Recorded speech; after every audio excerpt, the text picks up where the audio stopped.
Mereka sebenarnya caper, dasarnya itu caper, cari perhatian orang lain. Karena apa? Karena mereka nggak punya kemampuan positif pada dirinya yang bisa dibanggakan untuk menjadi perhatian orang. Jadi harus melakukan hal-hal seperti itu, hal-hal yang berlebihan untuk menarik perhatian orang lain.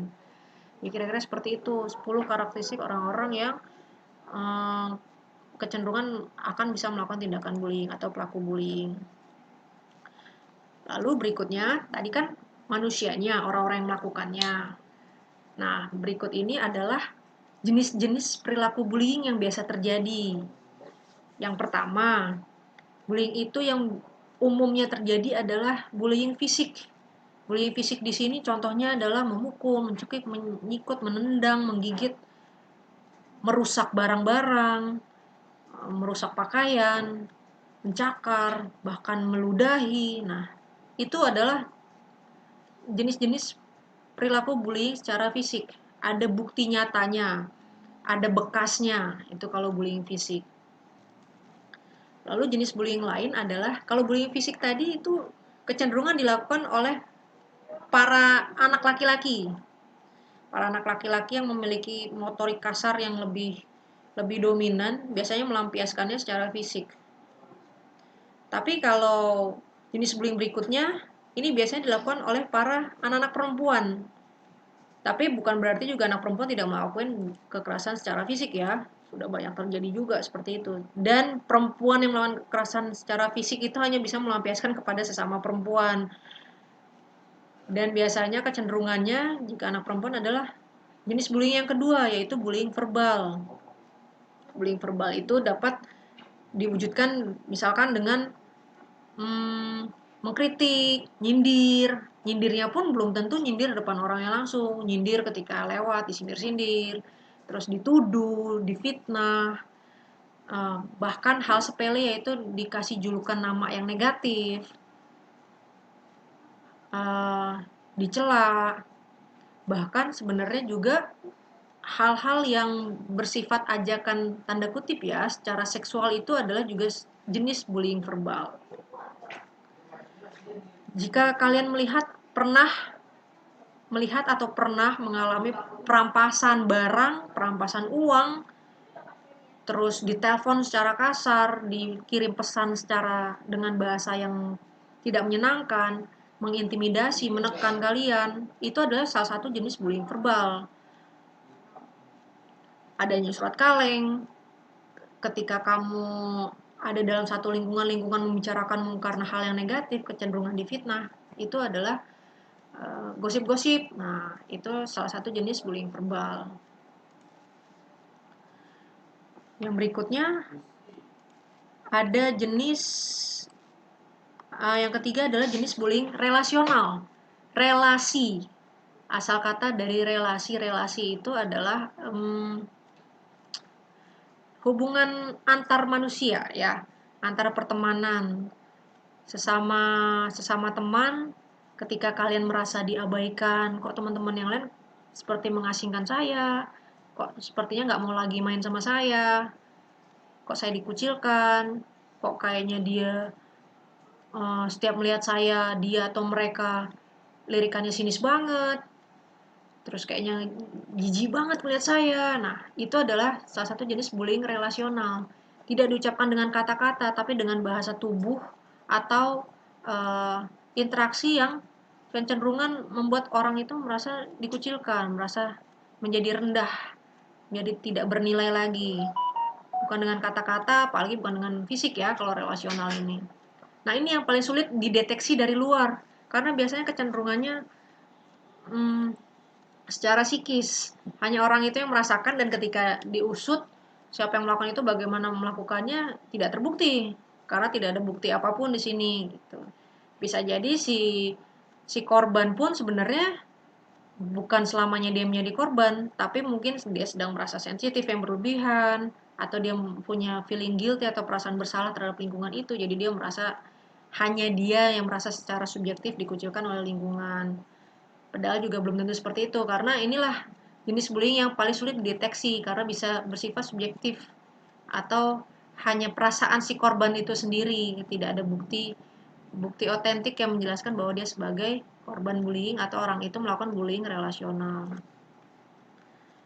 Lalu yang terakhir, yang paling happening sekarang adalah cyberbullying. Nah, inilah para bakat-bakat si netizen yang sibuk mencela status kehidupan dan apapun yang terkait dengan orang lain, tidak secara fisik, tidak juga secara relasional, tapi secara verbal, bukan dari mulutnya sendiri, tapi dari jarimu adalah harimaumu. Nah, itu cyberbullying.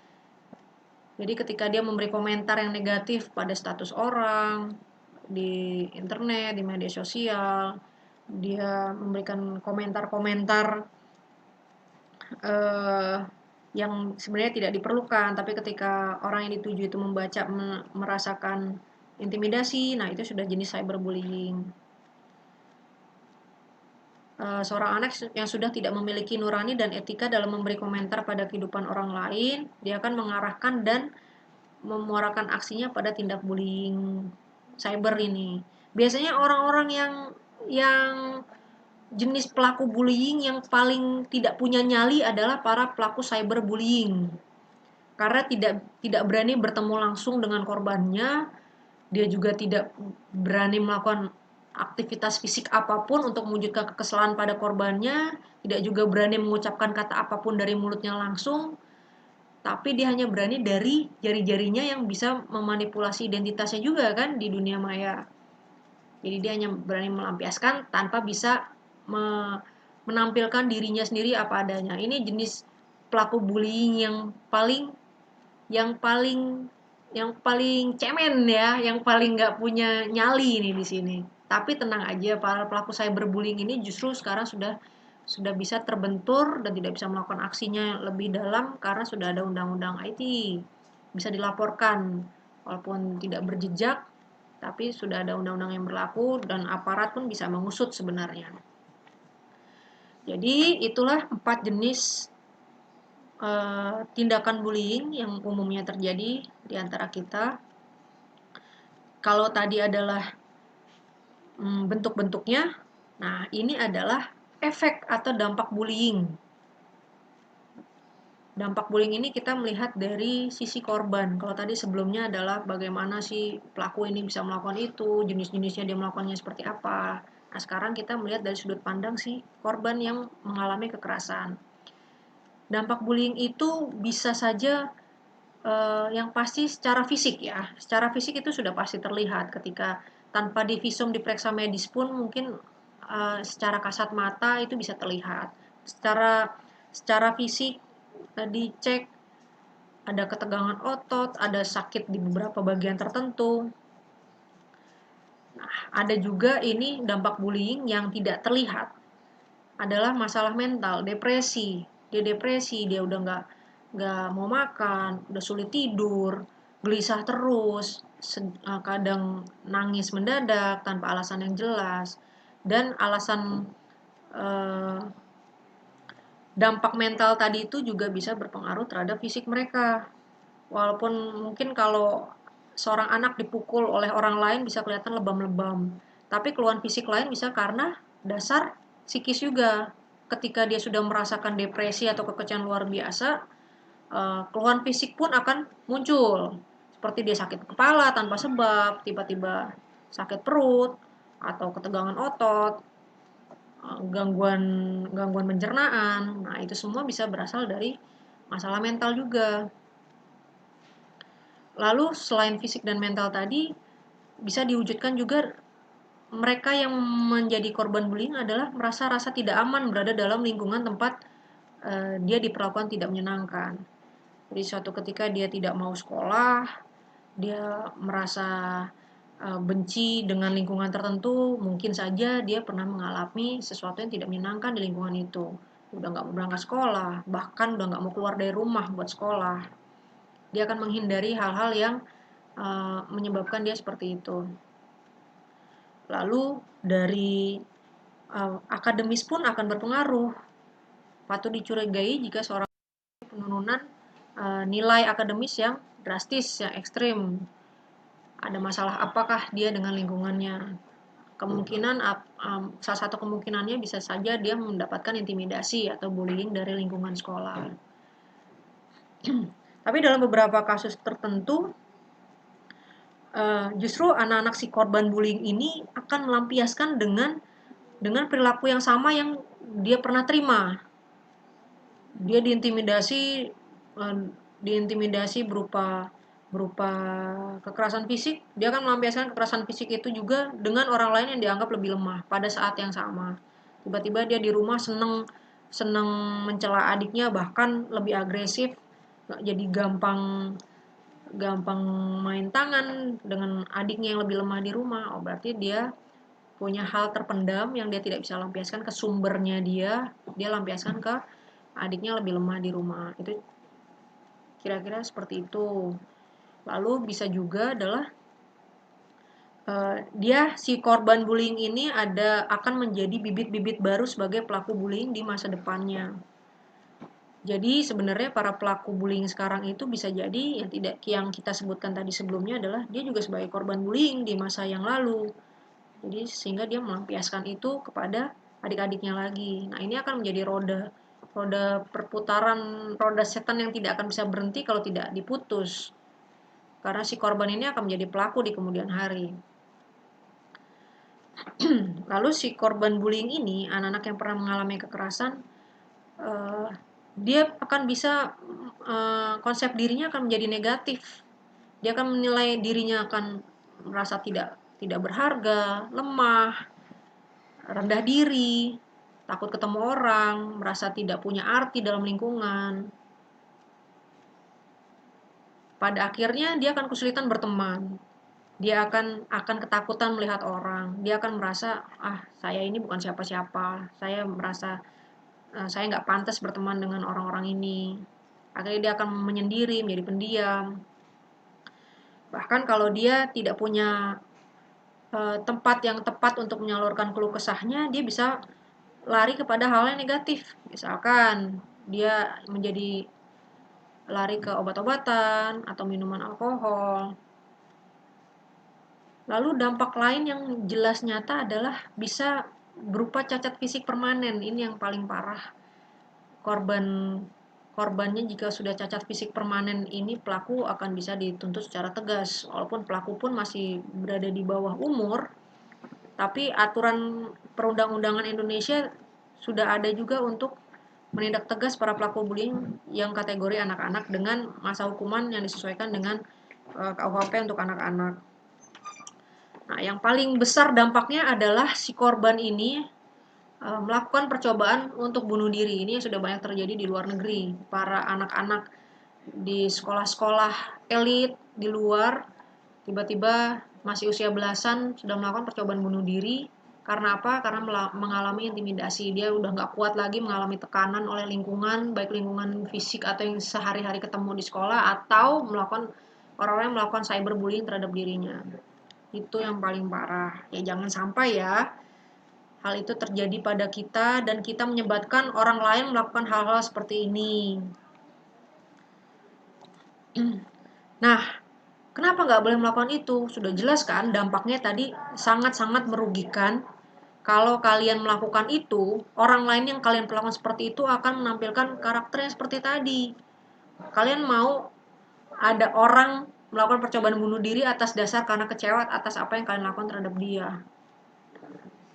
Jangan sampai ya. Karena apa? Kasihan dirimu sendiri masih punya masa depan yang panjang. Orang tuamu mengharapkan kamu untuk jadi pribadi dan masa depan yang diharapkan orang tua, jadi orang sukses. Karena apa? Kalau kalian melakukan itu, kalian akan dikenakan oleh sanksi-sanksi hukum.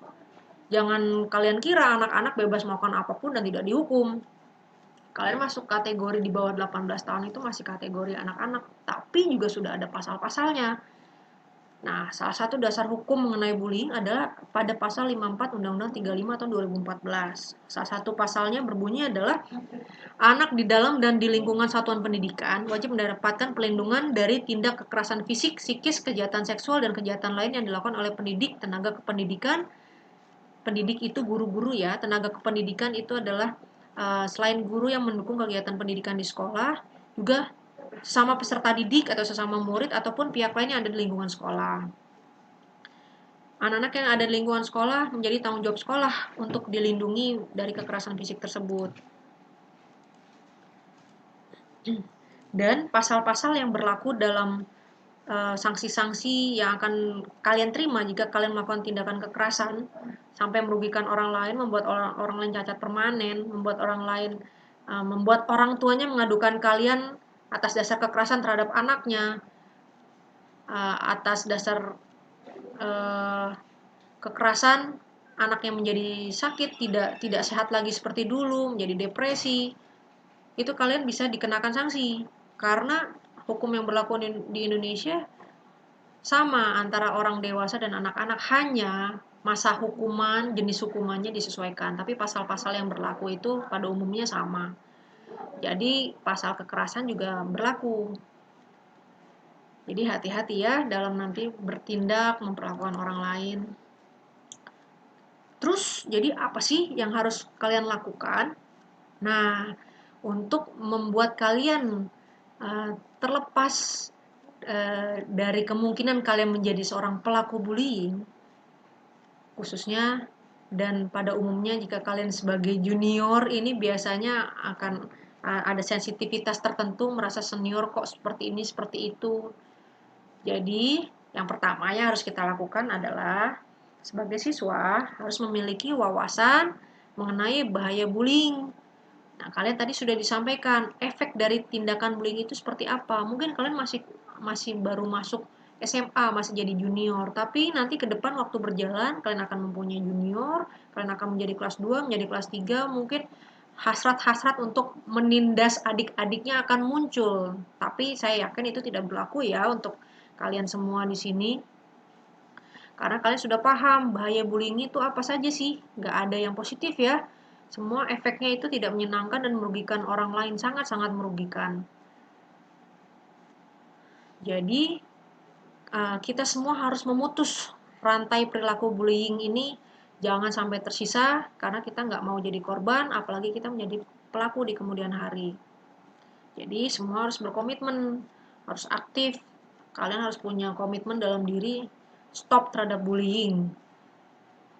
Kalian juga jangan gampang mengetik kata-kata di media sosial yang berkaitan dengan kehidupan orang lain. Mengomentari kehidupan orang lain. Hati-hati, belum tentu orang itu menerima.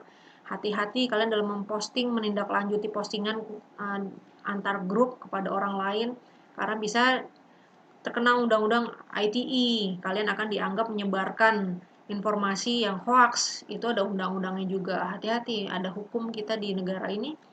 Semua perilaku ada konsekuensinya, jangan sampai merugikan orang lain. Terus kalian juga harus menumbuhkan jiwa sportif, berpikiran terbuka. Orang-orang yang di bawah kita, yang memiliki keterbatasan fisik, memiliki status ekonomi yang lebih rendah, memiliki hal-hal yang tampak lucu bagi kalian, atau tampak tidak menyenangkan atau menyebalkan, tolong kalian berpikir positif dan bersikap sportif. Atau mungkin bahkan kalian tidak suka dengan teman-teman yang mempunyai nilai lebih baik, mempunyai kualitas fisik yang mungkin lebih bagus dari kalian, lebih tampan, lebih cantik, kalian iri, mempunyai status ekonomi yang lebih dari kalian. Tolong kalian sebagai anak-anak yang baik, yang berjiwa sportif, bisa menyikapi itu dengan positif ya. Semua bisa kita jadikan sahabat. Teman-teman yang kurang bisa kita rangkul, bisa kita ajak bermain bersama, kita bantu dia ketika dia kurang dalam segi akademis, kita bisa bantu belajar bersama. Teman-teman yang mungkin keluarganya memiliki latar belakang keluarga yang tidak menyenangkan, kalau bisa support dia. Enak kalau kita hidup, kita berteman dalam lingkungan yang positif. Jadi jauh-jauhin deh itu pikiran-pikiran yang menilai orang lain secara negatif. Karena pasti deh, suatu saat kamu pun akan dinilai seperti itu sama orang lain. Jadi kalau ada teman yang memiliki kelebihan atau adik-adikmu yang memiliki kelebihan nanti ya, kelebihan atau kekurangan, kita harus menyikapinya dengan positif. Terus kita juga harus punya toleransi yang baik, sikap toleransi bahwa kita harus sadar kita nanti kalian ini akan belajar bersama dengan teman-teman ini selama 3 tahun ke depan. Latar belakang kehidupan kalian berbeda, latar belakang keluarganya berbeda, pola pikir berbeda, hobinya beda, kesenangannya beda, minatnya beda. Secara fisik akan berbeda, secara fisik memang berbeda-beda semua. Nah, itulah yang harus kalian tanamkan bahwa wah, kita ini beragam ya, harus saling menghargai. Semua orang tidak hanya kekurangan saja yang ada, pasti juga punya kelebihan. Nah, kita pun seperti itu. Jadi kita bisa memanfaatkan kelebihan orang lain, kita bisa berbagi kelebihan kita untuk saling berbagi. Kan indah sekali ya kayak gitu ya, daripada kita saling melihat kejelekan orang lain dan iri dengan kelebihan orang lain. Terus kalian juga bisa menyikapinya dengan aktif di sekolah. Aktif di sekolah, misalkan ada kegiatan ekskul, kalian harus ikuti, bakat kalian di mana, kalian harus tuangkan di situ. Jangan sampai nggak punya aktivitas, karena itu akan memancing kalian untuk berpikir, akan ada bisikan-bisikan setan untuk kalian melakukan hal-hal yang tidak menyenangkan, yang tidak bermanfaat. Jadi kalau kalian sudah punya sesuatu hal positif dari diri kalian sendiri, itu tolong dikembangkan. Mending kalian sibuk untuk meningkatkan kualitas diri kalian. Lalu, jangan sungkan juga kalian untuk bersikap terbuka terhadap orang dewasa di sekolah. Kalau di rumah sudah pasti ada kakak, atau ada orang tua, atau paman, bibi, atau kakek nenek. Tapi kalau di sekolah ada guru-guru, para staf, wali kelasmu, ada guru BK. Silakan kalau memiliki kendala yang tidak menyenangkan terkait dengan diri sendiri, terkait dengan lingkungan teman-teman, dengan senior, atau dengan sistem di sekolah, jangan dipendam sendiri. Silakan kalian sampaikan kepada orang-orang yang kalian anggap kompeten. Syukur-syukur bisa membantu menyelesaikan solusi kalian. Lalu, tolong jalin komunikasi yang baik. Jangan biasakan menggunakan kata-kata yang sekiranya orang itu menerimanya tidak suka, kecuali mungkin sudah sangat dekat dan sudah menjadi satu kebiasaan kalian. Tapi ingat ya, tidak selamanya setiap orang bisa menerima hal-hal seperti itu. Ada kalanya dia sedang sensitif, sedang banyak pikiran, sedang pengen hal-hal yang enak, tapi ketika kalian menyampaikan hal-hal yang tidak menyenangkan, walaupun hanya sekedar candaan, kadang belum tentu bisa diterima juga kan. Nah, jadi lihat-lihat ya, terus jalin komunikasi yang harmonis, yang positif, yang baik terhadap teman-teman. Nanti kalian akan punya adik kelas, hormat juga kalian dengan kakak kelas. Tetap tanamkan komunikasi yang beretika terhadap nanti guru-guru, staf, dan orang dewasa lain di lingkungan sekolah. Lalu, yang terakhir adalah, dan yang paling penting, kalian harus membekali diri dengan kepercayaan diri yang positif, kepercayaan diri yang baik. Kalian harus punya harga diri yang baik, kamu harus punya penilaian positif terhadap dirimu sendiri. Orang-orang yang punya penilaian positif terhadap dirinya sendiri, yang sudah senang, bahagia, dan bangga dengan apa yang ada pada dirinya sendiri, rasa syukur yang baik, akan menghindari kalian untuk melakukan hal-hal yang tidak menyenangkan. Jadi kira-kira seperti itu. Mudah-mudahan kalian bisa berperilaku positif ya. Bagaimana setelah menerima materi ini, kalian tahu apa yang harus kalian lakukan, bagaimana rasa toleransi kalian terhadap senior yang tidak menyenangkan, bagaimana kalian harus memperlakukan adik-adik kelas nanti, memperlakukan para guru, staf, dan orang dewasa lain di lingkungan sekolah. Dan jangan lupa, terus kembangkan kegiatan positif kalian, terus kembangkan potensi positif kalian, jadikan itu sebagai kesibukan utama kalian untuk menjadikan diri lebih maju. Jangan kalian rusak masa depan kalian dengan hal-hal konyol yang merugikan orang lain dan diri kalian sendiri. Kira-kira seperti itu, semoga bermanfaat, semoga kedepannya selama 3 tahun bersekolah di SMK Kasdam Jaya, kalian yang sekarang akan menjadi pribadi yang jauh lebih baik. Kalian bisa memiliki prestasi, apapun itu bentuknya, dan bisa bermanfaat bagi orang-orang di sekitar. Terima kasih. Mohon maaf jika ada yang kurang pas. Jika ada yang ingin ditanyakan, nanti kita akan lanjutkan di sesi yang lain ya. Oke, semangat buat semuanya. Terima kasih. Wassalamualaikum warahmatullahi wabarakatuh.